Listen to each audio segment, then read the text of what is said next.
I was born into a sewing family, and I grew up next door to my grandmother and her sisters, who were my great aunts.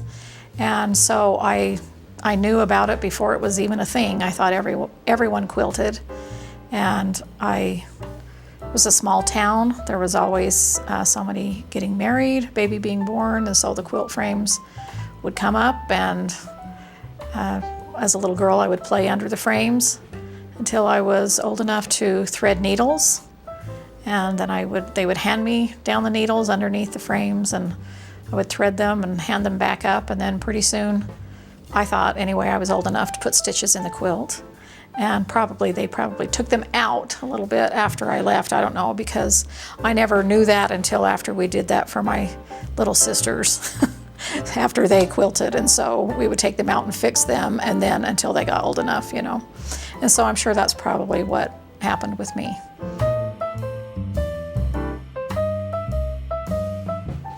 I love vintage sewing equipment because they don't make it like they used to anymore.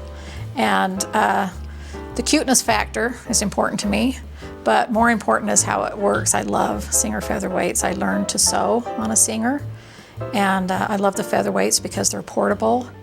And I do go to sew day a lot, and I teach a lot, and so I take my featherweights with me. This one, of course, is painted with automotive paint, and it was normally black, but it really needed a paint job, so it got a new updo.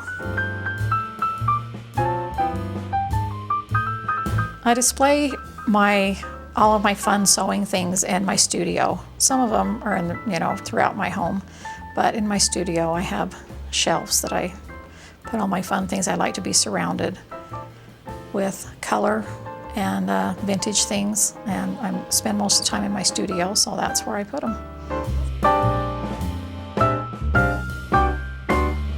My style of quilting is vintage, probably because I grew up around vintage fabric that wasn't vintage then, but as quilters, we all save our stash, and so a lot of the fabric that my grandmother and her sisters used were feed sack prints that were in their stash. And I grew up in late 60s, early 70s, where everything was flowers and gingham, and so that's my style as well, because my mother sewed our clothes until we were old enough. She taught us to sew until we were old enough to sew along with her or sew our own, and that's typically what I chose, is ginghams, daisies, flowers, little geometric prints.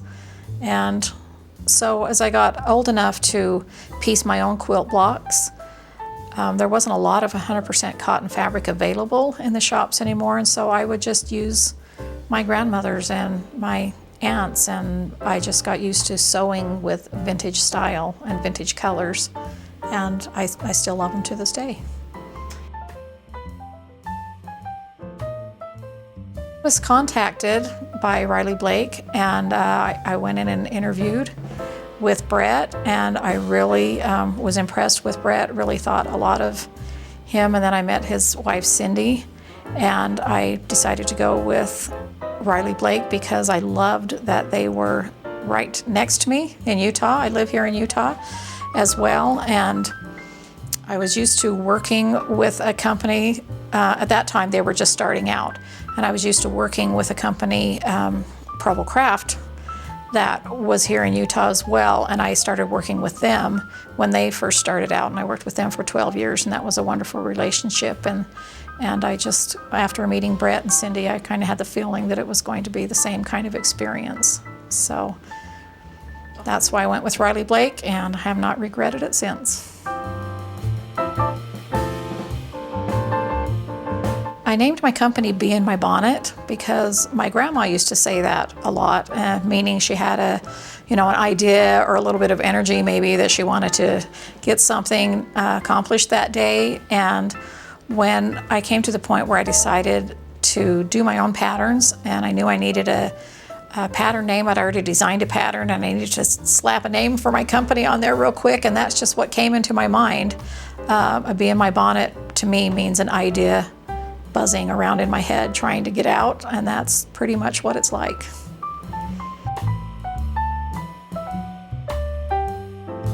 So I've really, my whole life, have made things. I'm a goal-oriented person, so I always, instead of picking up a needle and thread and saying, I'm just going to sew this, I always wanted a purpose or a goal. Like, I'm going to give this as a gift, I'm going to hang this on this wall, I'm going to make it for my aunt, my sister, my brother, something. And so after I was married and continued on making things, I set goals to what I was going to do with the money that I earned. So I remember one time I painted a whole bunch of things, went to a boutique until I sold enough to buy a dining room table that I had my eye on. And then as soon as that, was bought, then I would think of something else and continue on. And I still do that to this day. I am a goal person, and that's why I create, for the love of it, but then I like to have a goal in the end. I really don't know what my life would be like if I didn't design. That's what I do, that's who I am. I'm a designer, and I love it.